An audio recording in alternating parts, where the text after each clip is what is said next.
बाढ़ में डूबे हुए गांव वालों ने बसाया लकड़ी का तैरता हुआ घर। बदलते मौसम की वजह से कई जगह प्राकृतिक आपदा आ रही होती है। लोग परेशान हो रहे होते हैं। ऐसे ही एक पहाड़ी इलाके का गांव है जहां कई दिनों से तेज बारिश हो रही होती है। पहाड़ों से आया पानी पूरे गांव को डुबो देता है। मिट्टी के घर ढह चुके हैं। लोग बेघर होकर चारों तरफ मदद की तलाश में भटक रहे होते हैं। अरे ओ भाई, पानी और ऊपर चढ़ रहा है। जल्दी कुछ जुगाड़ करो वरना सब डूब जाएंगे। और ज़्यादा लोग एक ही छत पर मत आओ वरना वजन उठा नहीं पाएगी छत। हे भगवान, खाने को दाना नहीं, रहने को जगह नहीं, अब कहाँ जाएं? माँ, मुझे बहुत डर लग रहा है। पानी तो बढ़ता ही जा रहा है। आधे लोगों का तो कुछ अता पता भी नहीं है। हम सब बच तो जाएंगे ना? अब मैं क्या करूं? हालात इतने बिगड़ रहे हैं। बच्चे को भी कब तक झूठी आस देती रहूंगी? माँ, क्या हुआ? आप खुद से क्या बात कर रही हो? बोलो ना कुछ। बेटा, तुम डर क्यों रहे हो? हम सबको हिम्मत से काम पड़ेगा। सब लोग घबरा रहे हैं, लेकिन अगर हम डर जाएंगे तो हम वहीं हार जाएंगे ना। और हाँ, तुम चिंता मत करो। भगवान और हमारी सरकार है ना, वो हम सबको कुछ नहीं होने देगी। सारा अनाज, बर्तन सब पानी में बह गया। अब तो जीना भी मुश्किल है। सरकार भी अब तक कुछ बता नहीं रही है। बारिश रुक नहीं रही है। हर साल तो बरसात होती ही है, फिर पता नहीं क्यों इस बार इतनी ज्यादा हो रही है। भगवान हम सबको इस मुसीबत से बाहर निकालो। हम भी आपके ही बच्चे हैं। गांव में हर कोई हालात को लेकर काफी ज्यादा हताश होता है। किसी को कुछ समझ नहीं आ रहा था। हर कोई अपना अपना जुगाड़ लगा रहा होता है। तभी मनोहर भागते हुए आता है। अब हम सबको कोई नहीं बचा सकता। पुल खोल दिया गया है। अब पानी का स्तर और बढ़ेगा तेजी के साथ। सारा पानी दूसरी तरफ जमा था, लेकिन पुल के खुलने के बाद अब हमारे ही गांव में आएगा। क्या पुल खोल दिया? हे भगवान, अब तो हमारे पास समय नहीं है। मुझे नहीं लगता है कि ऐसी मुश्किल घड़ी में सरकार या कोई भी अब हमारी मदद के लिए आएगा। अरे भाई, जिसे मदद करनी होती है ना, वो हालात कभी नहीं देखता है। लेकिन यहाँ तो बहाना बना रही है हमारी सरकार। देखो, जान बची तो लाखों पाए। अब हम सबको ही हमारे लिए कुछ ना कुछ करना पड़ेगा। पर हम सब कर भी क्या सकते हैं? घर तो पहले ही पानी से भरे हैं और बारिश भी रुकी नहीं है। पुल खुल चुका है। हर तरफ से बस मुसीबत ही मुसीबत है। माँ, आप ही तो कह रही थी ना कि हमें हिम्मत नहीं हारनी चाहिए। फिर आप ऐसी बातें क्यों कर रही हो? हाँ सरला, डरने से कुछ नहीं होगा। ये हालात बस आर या पार के हैं। चारों तरफ अफरा तफरी मच जाती है। लोग डर जाते हैं। सब लोग नाव ढूंढ रहे थे, लेकिन नाव भी कम थी। गांव के बाहर नदी किनारे लकड़ी और बांस बहकर आ रहे होते हैं। देखो देखो, पानी के साथ लकड़ियां बहकर आ रही हैं। इसमें देखना क्या है? जिस तरह से पानी का स्तर बढ़ रहा है ना, कुछ देर बाद हम सब भी बहकर कहीं और पहुंच जाएंगे। अरे भाभी जी, आप इतना डर क्यों रही हैं? जानता हूँ ये मुसीबत का समय है, सबको डर लग रहा है। लकड़ियों को देखो, वो पानी में तैर रही हैं, बहकर आई हैं। अगर इन्हें बांध दिया जाए तो इससे सहारा बनाया जा साउंडेड है। मगर कैसे? नाव नहीं है तो क्या हुआ, हम अपना तैरता हुआ घर बनाएंगे। देखो, अभी हमारे पास सबसे ज़्यादा ज़रूरी रहने के लिए सुरक्षित जगह चाहिए। हम अब बस जुगाड़ ही कर सकते हैं। मरता क्या ना करता। अरे भाई, हमारे पास कोशिश करने के सिवा कोई दूसरा रास्ता है ही नहीं। यही रास्ता है तो अब हम सबको यही करना चाहिए। गांव वाले मिलकर लकड़ियां इकट्ठा करने लगते हैं। औरतें बच्चों को संभालती हैं। पुरुष लकड़ियां खींचकर किनारे लाते हैं। गांव वाले सब एक दूसरे की मदद में लगे थे। काफी मेहनत के बाद पानी के बीच लकड़ियों से बना छोटा सा फ्लोटिंग प्लेटफॉर्म तैयार होता है, जिसे देखकर सब गांव वाले खुशी से खुश होते हैं। देखो, ये प्लेटफॉर्म तैर रहा है। इसमें आराम से एक परिवार रह सकता है। और पानी के बहाव के साथ ये बहेगा ही बस, ना कि डूब जाएगा। अगर ऊपर बांस लगाकर छत डाल दे तो छोटा घर बन जाएगा। हाँ, यही होगी हमारी रात बिताने की जगह। लोग मिलकर बांस बांधते हैं, घास फूस की छत बनाते हैं। एक छोटा सा तैरता घर खड़ा हो जाता है। बच्चे खुशी से ताली बजाते हैं। हम सबकी मेहनत रंग लाई। एक छत तो तैयार हो गई। लेकिन एक छत से क्या होगा? गांव में कितने लोग हैं, सब एक छत में आ ही नहीं सकते, और अगर आ भी गए तो डूब जाएगा। कोई बात नहीं, जिस तरह एक छत बनी है, हम सब मिलकर सबके लिए लकड़ी का तैरता हुआ घर बनाएंगे। हाँ, मुश्किल जरूर है, पर करना पड़ेगा। हाँ भाई, सिर्फ हमारा परिवार ही क्यों, बाकी बेघर लोग कहाँ जाएंगे? सही कह रहे हो, हमें और घर बनाने होंगे। तो फिर सब मिलकर काम करेंगे।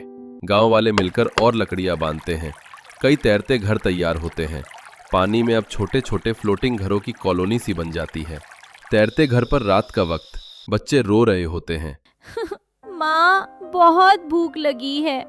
बारिश और पानी से तो बच गए, लेकिन भूख का क्या करें अब? कुछ भी नहीं है बेटा, लेकिन चिंता मत कर। जिस तरह हम सबने मिलकर लकड़ी का तैरता घर बनाया है, उसी तरह हम सब मिलकर खाने का भी कुछ न कुछ जुगाड़ तो कर ही लेंगे। रुको, मछलियां तो पानी में बहुत हैं, अगर जाल बना लें तो खाना मिल जाएगा। लकड़ी और रस्सी से जाल बांध लेते हैं। वे लोग मिलकर जाल डालते हैं और मछलियां पकड़ते हैं। रात को सब मछली सेक कर खाते हैं। लोगों की मेहनत और जुगाड़ के साथ अब लोगों के हालात सुधरने लगते हैं। अब कई फ्लोटिंग घर एक साथ बच्चे खेलते हुए देखो, अब तो जैसे नया मोहल्ला बन गया है। अगर हम सब उस समय हिम्मत हार जाते तो अब शायद हम यहाँ होते भी नहीं। हाँ, तैरता हुआ मोहल्ला। पर मौसम अब भी कुछ ठीक नहीं लग रहा है। कोई आसपास से या सरकार भी मदद के लिए नहीं आई। कोई देखने तक नहीं आया कि हमारा गांव अब ठीक है भी या नहीं। अब भी अगर सरकार ने मदद नहीं की तो हम ऐसे ही रह लेंगे।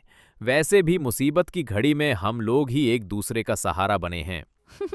माँ, ये लकड़ी का तैरता हुआ घर बहुत अच्छा है। हम सबको यहाँ बहुत मजा आ रहा है। बाढ़ से बचाया है हमारे इस तैरते घर ने। अच्छा तो लगना ही था। महिलाएं लकड़ी के टुकड़े काटकर छोटे छोटे फर्नीचर बनाने लगती हैं। बारिश भी अब थम चुकी होती है, लेकिन लोगों के घरों से पानी नहीं उतरा था। लोग अब भी अपने तैरते हुए घर में ही रह रहे थे। अगली सुबह बाढ़ क्षेत्र में नाव लेकर एनजीओ और सेना पहुंचती है। आप सब लोग सुरक्षित हैं ना? हमें यहाँ सरकार ने आप लोगों की मदद के लिए भेजा है। अब तो हमारा पूरा गांव डूब चुका है, कुछ बचा नहीं। आधे लोग तो इस पानी के बहाव की वजह से घायल भी हो गए। अब याद आई है हमारी सरकार को।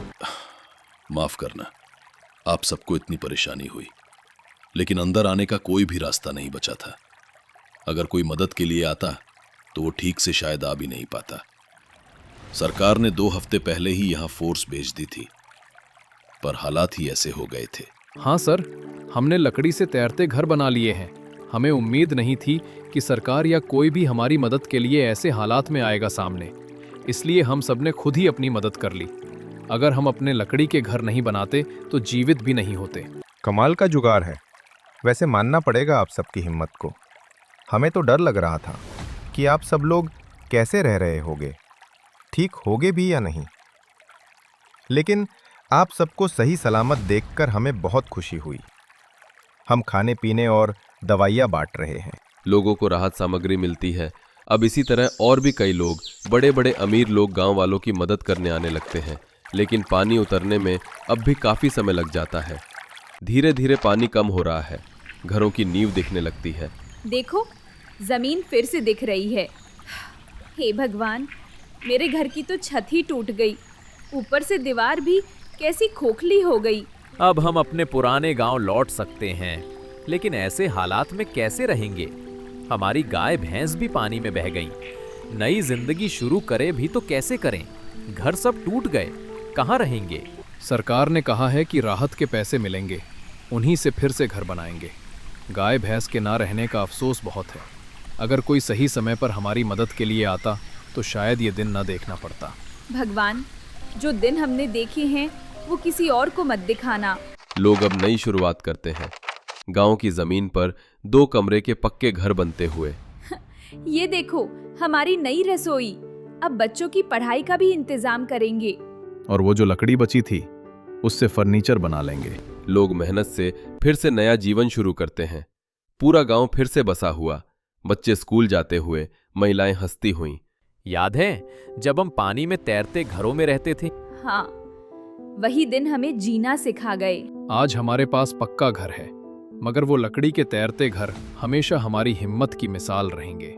आपदा ने उन्हें तोड़ा जरूर, मगर एकता और जुगाड़ ने उन्हें फिर से खड़ा कर दिया। तैरते घर से लेकर पक्के घर तक, यही है इंसान की असली ताकत। शांता देवी द्वार पर खड़ी हाथ में आरती की थाली लेकर खड़ी होती है। बड़ी बहू का फोन आया था, बस पहुंचने ही वाली है। और देखो, हमारी छोटी बहू तो सीधे स्टेशन से आ रही है। दोनों बहुएं एक ही दिन आ रही हैं। वाह, बड़ा ही शुभ दिन है। देखना बहनों, अब असली अंतर पता चलेगा जेठानी देवरानी में। एक तो शहर की पढ़ी लिखी अमीर बाप की बेटी है और दूसरी सीधी सादी गांव की। एक चमचमाती कार शांता देवी के घर के बाहर रुकती है। बहू है या हीरोइन? तन्वी बहू, स्वागत है। अरे बहू रुक तो जा, पहले आरती तो होने दे। ओह मम्मी जी, मुझे तो ये पूजा वूजा वाली बातें अभी सीखनी है। तभी एक पुराने ऑटो की आवाज आती है। माँ जी, चरण स्पर्श। पहली बार आपके आंगन में कदम रख रही हूँ। जीती रहो बेटी, लक्ष्मी बनकर आई हो दोनों। ओह, इतना ट्रेडिशनल, सीरियसली। शांता देवी की दोनों बहुएं अब घर में आ जाती हैं। 2 दिन निकल जाते हैं। शांता देवी अपनी दोनों बहुओं को बुलाती है। कल सत्यनारायण की कथा करवाई है मैंने घर में। तुम दोनों कल के लिए सारी तैयारी भी कर लेना। कथा वगैरह उफ, क्या पहनूं? शायद मेरा स्लिम फिट टॉप पहनती हूँ, वो बढ़िया रहेगा।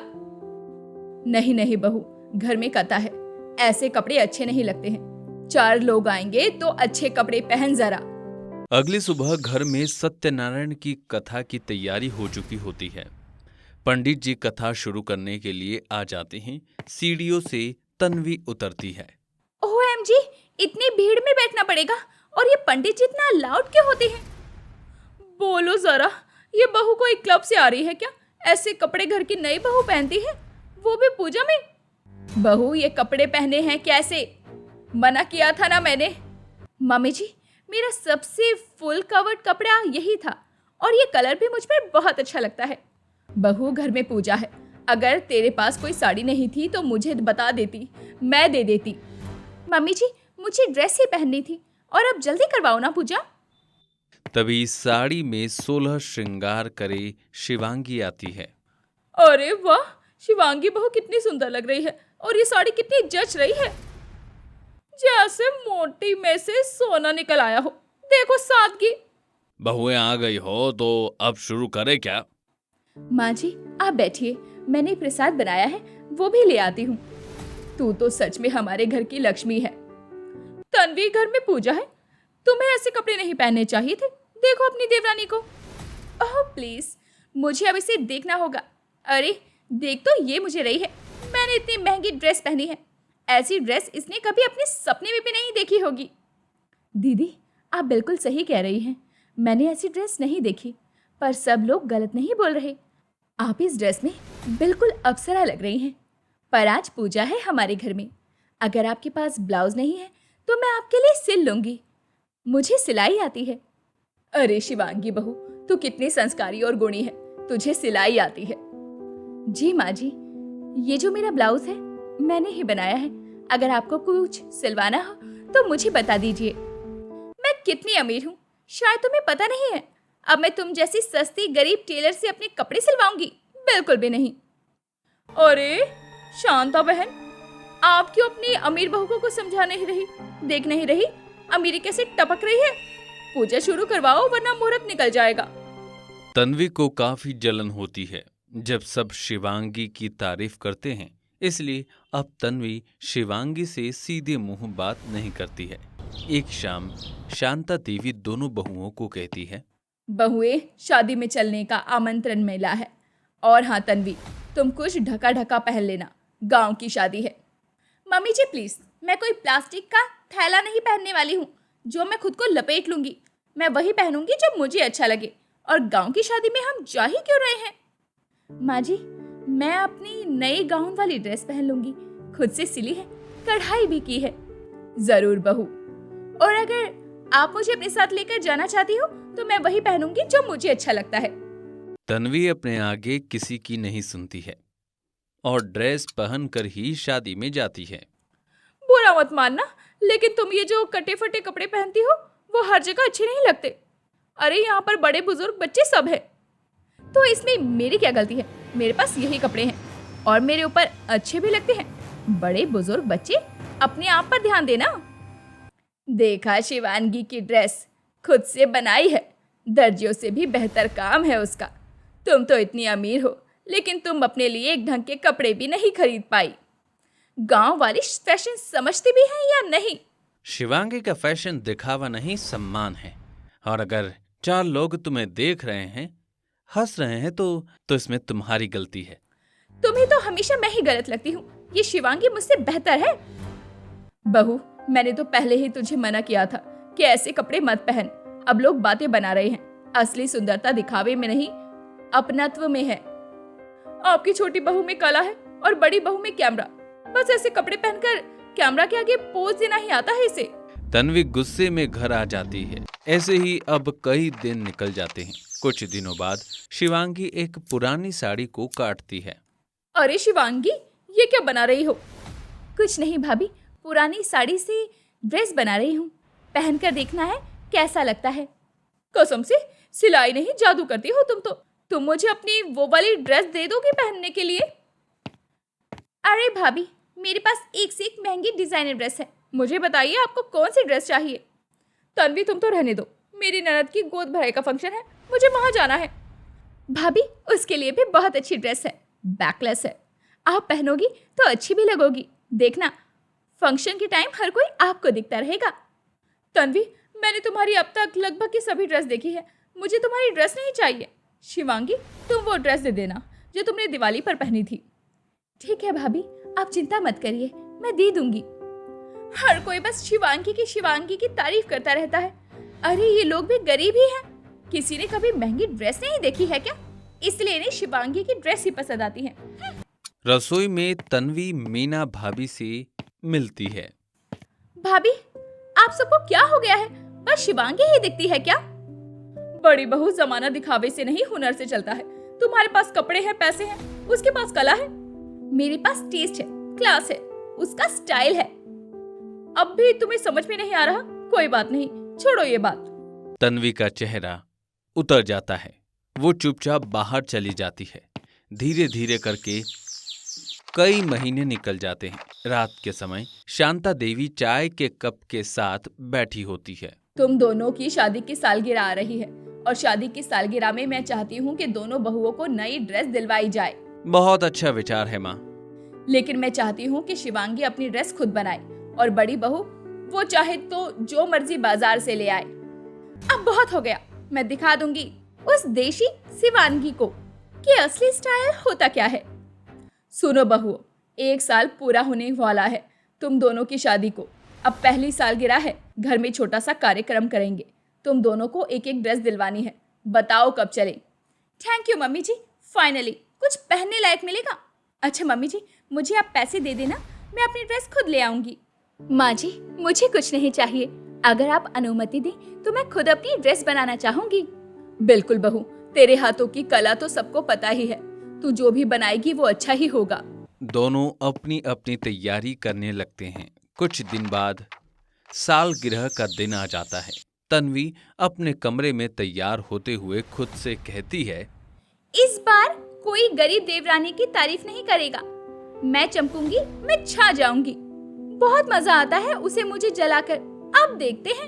तन्वी सुंदर सा गाउन पहनकर नीचे आ जाती है। अरे वाह दीदी, तुम्हारा गाउन तो बहुत सुंदर है। होगा भी क्यों नहीं, 1 लाख का है, डिजाइनर से बनवाया है। इतना महंगा गाउन। तुम तो गरीब हो ना, तुम खुद से सिलकर ही पहन सकती हो, कभी खरीद कर नहीं। तन्वी तैयार होकर यहाँ वहाँ घूम रही थी कि तभी टेबल की कील तन्वी के गाउन में लग जाती है और वो काफी फट जाता है। ओह शिट, ये कैसे फट गया? यहाँ तो सब गेस्ट भी आ गए हैं। मेरे पास तो कुछ भी और नहीं है, अब मैं क्या करूँ? तन्वी को परेशान देखकर शिवानी उसे अपने कमरे में लेकर जाती है। दीदी, आपका गाउन बहुत ज्यादा फट गया है, आप ये वाला गाउन पहन लीजिए। मैंने अपने लिए बनाया था, मैं कुछ और पहन लूंगी। आप ये वाला पहन लीजिए। मैं और तुम्हारा बनाया हुआ गाउन पहनूंगी? दीदी, अभी कोई दूसरा रास्ता भी नहीं है, यही पहन लीजिए। तन्वी मुसीबत में थी, इसलिए वही गाउन पहनकर आ जाती है। दोनों बहुएं काफी सुंदर लग रही थी। अरे यार तन्वी, ये डिजाइनर का नंबर देना, कितना सुंदर गाउन बनाया है। अरे आज तो मुझे भी कुछ कहना ही पड़ेगा कि तन्वी बहू बहुत सुंदर लग रही है। वो तो लगनी ही थी, दीदी हैं ही इतनी सुंदर। लेकिन मैं बस शिवांगी की वजह से सुंदर लग रही हूँ। मैंने हमेशा ही शिवांगी का मजाक बनाया है, पर शिवांगी, तुम्हारी ड्रेस की वजह से आज मेरी इतनी तारीफ हो रही है। ये ड्रेस तेरी देवरानी ने बनाई है? हाँ शिवांगी, मुझे माफ कर दो, मैंने तुम्हारे साथ अब तक कितना गलत बर्ताव किया। तुम सादगी में कितनी सुंदर लगती हो, मैं तुम्हारी बराबरी कभी नहीं कर सकती। दीदी, आप ऐसा मत कहिए। अरे आप भी किसी से कम नहीं है। माँ जी, अब से मैं भी शिवांगी के बनाए हुए कपड़े पहनूंगी, क्योंकि ससुराल में मुझे मेरी बहन मिल गई है। तुम दोनों की सालगिरह सच में यादगार हो गई। अंत में सब मिलकर खाना खाते हैं और तन्वी शिवांगी भी अब बहुत प्यार से रहने लगते हैं और दोनों बहनें ही संस्कारी ड्रेस पहनकर पार्टी वगैरह और फंक्शन वगैरह में जाया करती हैं।